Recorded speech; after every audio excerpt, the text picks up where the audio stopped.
Hey fundraiser, welcome back to the Hey Fundraiser podcast. My name is Mary Peterson and I am your major gift coach and professional hype woman for people who just get terrified of the ask. And believe me, I have been there. I spent years there, but now I've gotten past all that fear and I want to help you get past your fear too.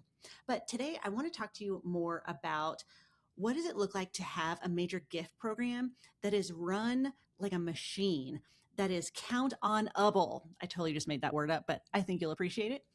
A lot of times I'm coaching major gift officers and or executive directors, and their major gift program is kind of like run like a mood. Like they say things to me like, if I feel confident, I'll do outreach. Or if I'm not overwhelmed, I'll follow up with them today.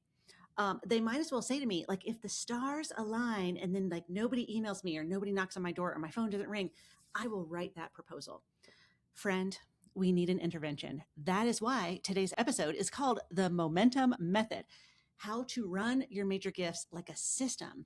And by the end of this podcast, you are going to have a repeatable weekly system to build major gift momentum without needing like a motivational playlist and a full moon. I do believe in the motivational playlist, which is a whole nother podcast. But let me normalize something. First and foremost, major gift work is emotional work. You're dealing with rejection sensitivity, relationship dynamics, power dynamics, and very real pressure to meet goal. So of course it feels easier to do the things that give you instant relief, right? Like administrative tasks, spreadsheets, reading articles about cultivation while not cultivating. So here's what mood-based major gifts look like. You start your week with great, amazing, big, awesome intentions. Then you get pulled into meetings and urgent stuff. And then by Wednesday, you're reacting to all the things that are coming across your plate, not leading the way I know you can. And then Friday, you're like, next week, I'm going to do this thing for real. And if that's you, you don't need more guilt. You need a system. So I used to be that person. I was stuck in like a mood, like, okay, I'm going to try to feel confident today, or, tomorrow's my day. And then tomorrow I'm going to make all these calls. Well, once I walk you through the momentum method, you are going to understand and be able to implement a much more strategic major gift program. So the momentum method is exactly what I teach in my momentum program. And it really has 4 elements. When these 4 things are strong, you feel steady. When these 4 things are weak, you feel frantic. And it took me like 20 years, literally, to figure these 4 things out. Okay, so element 1 is portfolio. You're in a weak spot if your portfolio is like this random assortment of names, vibes, and maybe inherited chaos. You kind of come from a place of strength if your portfolio has clear tiers, clear next steps, and you know who matters this particular week. So element 1 is portfolio, and we're going to dig much deeper into this. Element 2 is your major gift materials. These are what I like to call outcomes and offers. If you are in a weak position, you're trying to like make the case from scratch every time. Like you're just rewriting the proposal, trying to get it to inspire that next donor, that next prospect, and you're just constantly reinventing the wheel. Now, if you come from a place of strength, you have like 1 to 3 clear outcomes that you're working toward funding. And then you have offers at different levels so that you're not improvising at donor meetings. Like you have this very clean, clear path. You know what you're selling, you know what you're pitching, you know what the impact is, and you're going to sell it. Element 3 is like really super solid cultivation tactics.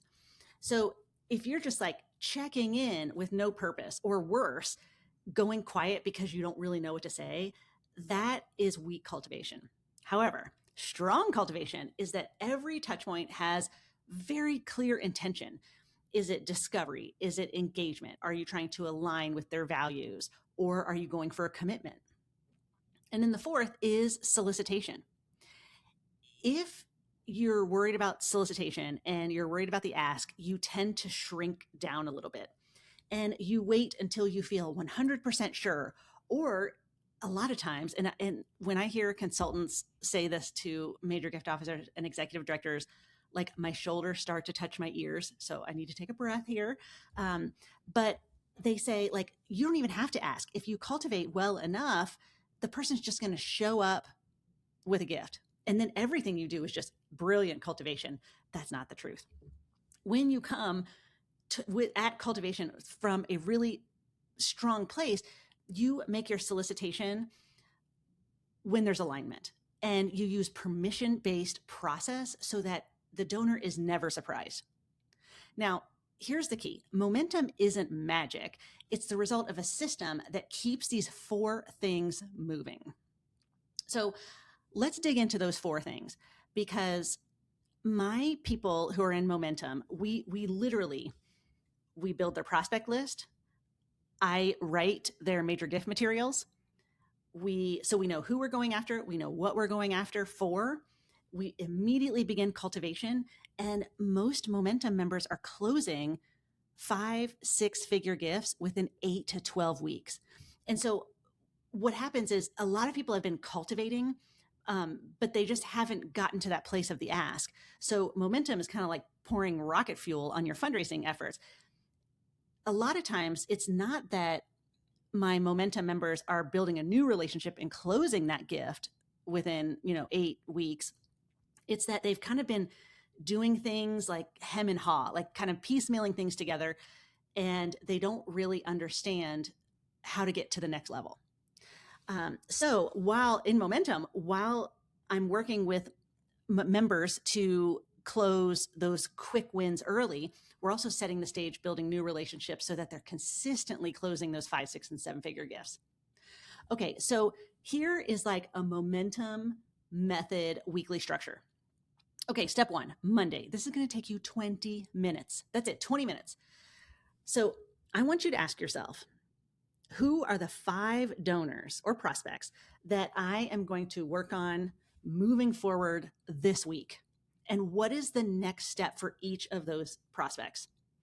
And then what does movement look like by Friday? So if every Monday you sit down and say, okay, I'm going to look at my portfolio, I'm going to triage, who are the 5 people I need to be in touch with this week? What is the next step for them? And what does movement look like? Your fundraising is going to change, fundraiser, in mere weeks, because you're going to start to see this system. So that's a Monday morning thing. Now, twice a week, and this is going to take 45 minutes to an hour, but this is where you sit down. I mean, I literally would urge you to block out the time. I want you to craft emails, send text, make your calls. If you have to send a message via LinkedIn, like whatever outreach is appropriate, but you're not waiting for confidence. Confidence is really just a side effect. You get confidence by actually doing the work and getting responses. And so that is why we spend a lot of time making sure that you're going after the right portfolio, right? Which is element 1. And 2, that you have the right things to sell. Now, to get to the point of soliciting, you really have to do the outreach.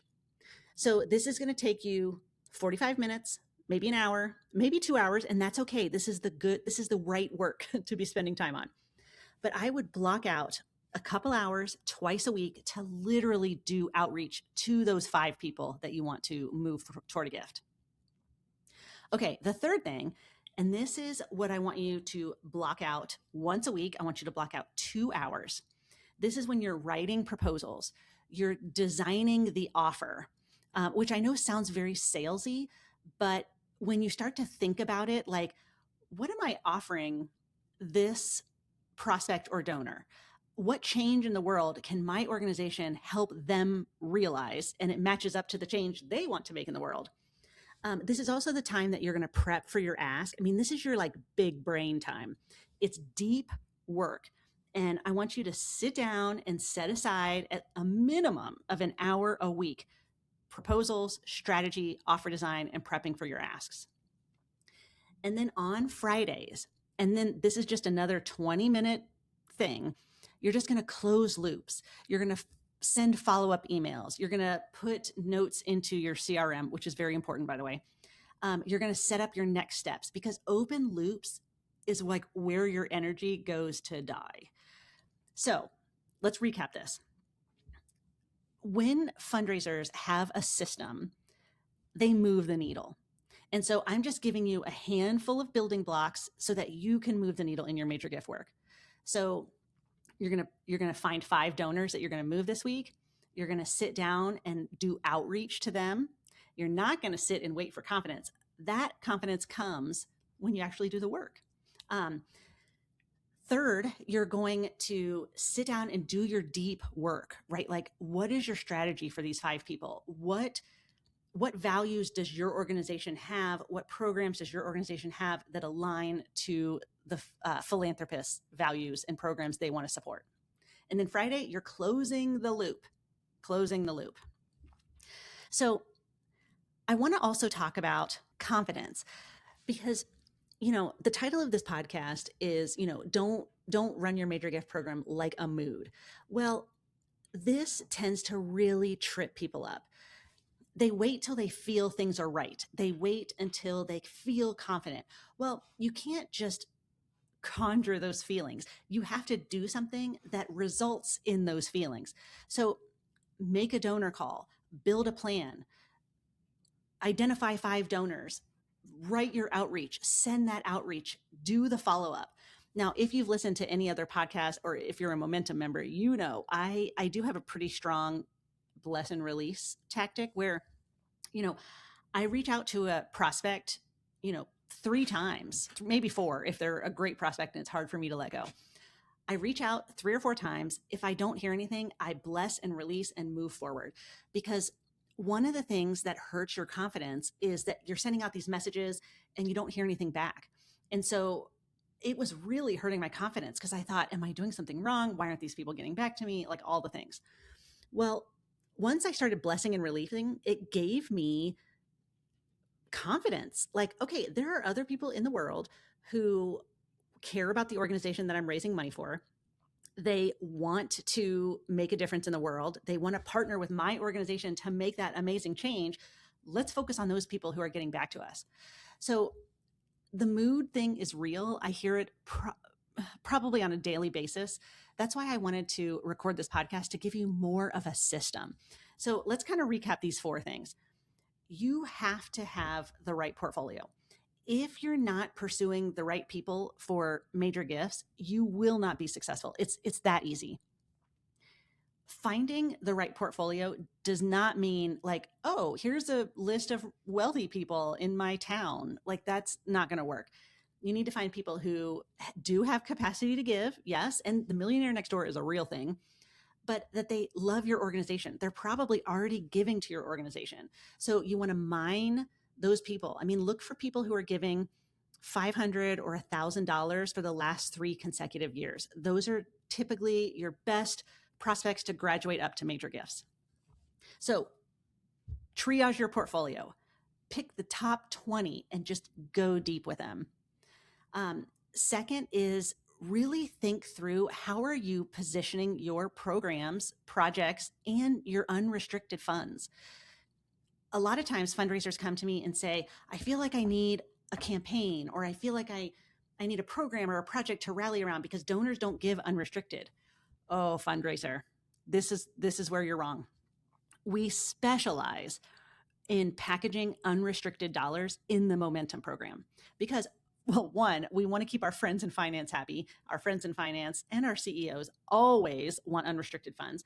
There are very specific and easy ways to position your programming and your infrastructure in a way that inspires unrestricted gifts. So when we talk about offers and outcomes, I mean, really, I'm actually talking about unrestricted giving. So you really need to sit down and think through how to package that. And it took me a while to figure that out. And that's why when somebody joins Momentum, I sit down and I literally rewrite all their major gift materials, because I want them to feel confident and have something to go out with to their major donors. But I want to help them raise more unrestricted dollars. And so really think through, am I going after the right people? Do I have the right materials, offers, and outcomes? Then you're going to cultivate like a rock star. You're going to have really purposeful, meaningful connections. It's not this like, oh, hey, I just wanted to check in, or, how are you doing? Every move, every email, every meeting should have a purpose. And you should go into that meeting with a goal. I mean, every touch point should have a goal. What do you want this touch point to do? What kind of reaction do you want? Do you want a return call? Do you want them to make a gift? Do you want them to meet with you again? I mean, whatever it is, you're going to cultivate, and then you're going to solicit. So we spend a lot of time talking through how to ask for a gift. I literally wrote the book on how it's called What to Say, 12 Major Gift Asks to Get a Yes. Because I was getting that question so often, like, Mary, I'm going to meet with Mrs. Duncan today, and I need to ask her for a $250,000 gift. Like, what do you think I should say? Or people would say, I'm going to ask Mr. Smith, and, it's time for me to go after his annual $25,000 gift. But, I've asked him the same way 3 years in a row. Like, what's a new way that I can ask him on this fourth year? And so how you ask for a gift matters. And after getting that question so many times, I sat down and wrote the book because I realized that there's 12 ways that I ask for a gift. So when you ask for a gift, how you ask is very important. How you present yourself, the words that you say, what you're asking for, like all the things.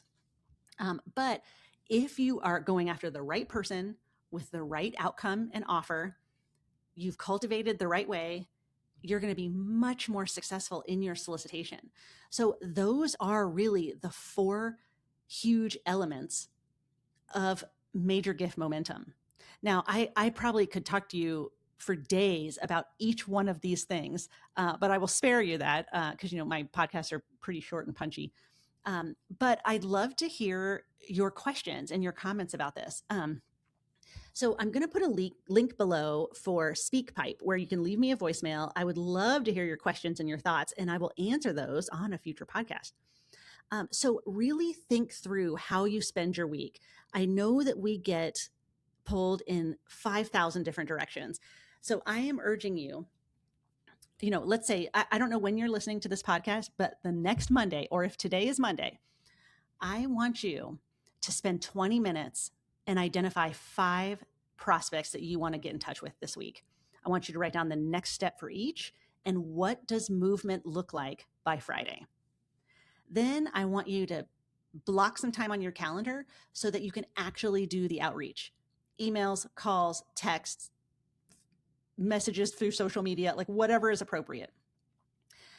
Then I want you to really think through these 5 people. What is the program, project, fund, effort, initiative, whatever, that speaks closest to their values? And how you're going to get from where you are today to soliciting them. And that might be a tour of that specific program. It might be lunch with your board president. It might be, coming in to see the programs live. I mean, it could be anything. But once you map that out, you're going to find a way to get to the solicitation sooner. And then once you solicit, then you've done your job. You have done your job. Even if they say no, you still did your job. Now, if you've done all the things right, they're not going to say no. But those are the 4 things that I'm hoping that you'll do this coming week to set yourself up for success. Okay, fundraiser, until next time.